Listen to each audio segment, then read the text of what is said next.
রাজনৈতিক দলগুলোর মধ্যে কথার আপনার ছড়াছড়ি, এইদিকে কখনো পক্ষে কথা বিপক্ষের কথা বকাবকি, এগুলো না, এগুলো তো রাজনীতির একটা থাকবেই। রাজনীতি মানেই হচ্ছে প্রতিপক্ষকে ঘায়েল করার চেষ্টা করা, কথা দিয়ে ঘায়েল করার চেষ্টা করা এবং নিজেরটাকে এস্টাবলিশ করার চেষ্টা করা। সেটা নিয়ে আমরা খুব বেশি চিন্তিত না, কারণ রাজনীতির নিয়মটাই তাই, আপনার ওটার যে ধারা, সে ধারাটাই তাই।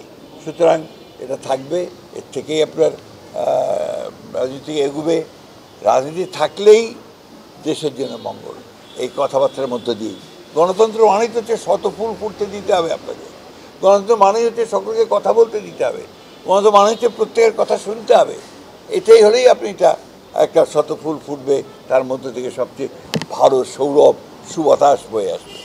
জাতীয় ঐক্যমত্য কমিশন একটা প্রস্তাব করেছে আপনার যে দলীয় প্রধান প্রাইম মিনিস্টার হতে পারবে না। এটা একটা প্রস্তাব, তাদের এটা আলোচনা হচ্ছে, আলোচনার মধ্যে দিয়ে আসবে। আমরা আমাদের মত দিয়েছি, অন্যান্য দলগুলো দিয়েছে, এখন দেখা যাক আলোচনার মধ্যে দিয়ে কোনটা প্রতিষ্ঠিত হয়।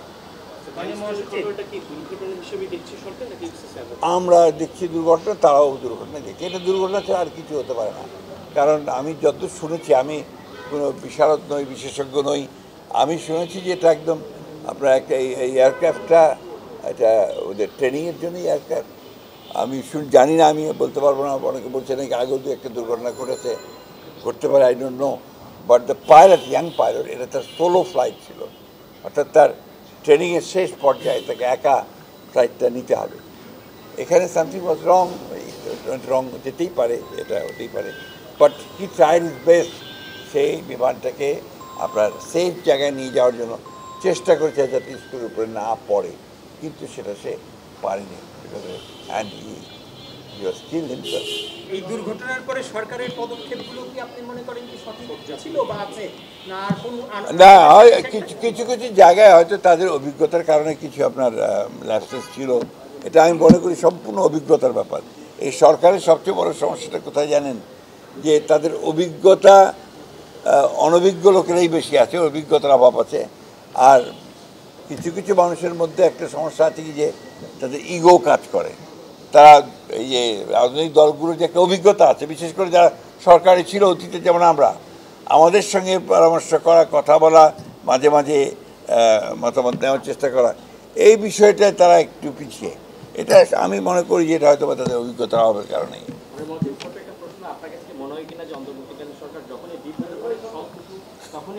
আমি সেটা বলবো না। এই যে সারা দেশে যে বিশৃঙ্খলা হচ্ছে, অনেকে বলছেন এটি পরিকল্পিত হতে পারে কিংবা নির্বাচনকে বাধাগ্রস্ত করার জন্য, বানচাল করার জন্য হতে পারে, আপনারা সেটা মনে করেন? না, বিষয়টা হচ্ছে যে এটা আপনার কিছু কিছু বিশৃঙ্খলা হচ্ছে, ডাউট অ্যাবাউট ইট। এবং এটাও হতে পারে যে আপনার এটাকে ডেফিনেটলি আপনার ইসের ঘটনা, আপনার গোপালগঞ্জের ঘটনা, এটা ডেফিনেটলি আপনার সঙ্গে রাজনীতি জড়িত, নির্বাচনকে বানচাল করার একটা চক্রান্তের মধ্যে অবশ্যই আছে।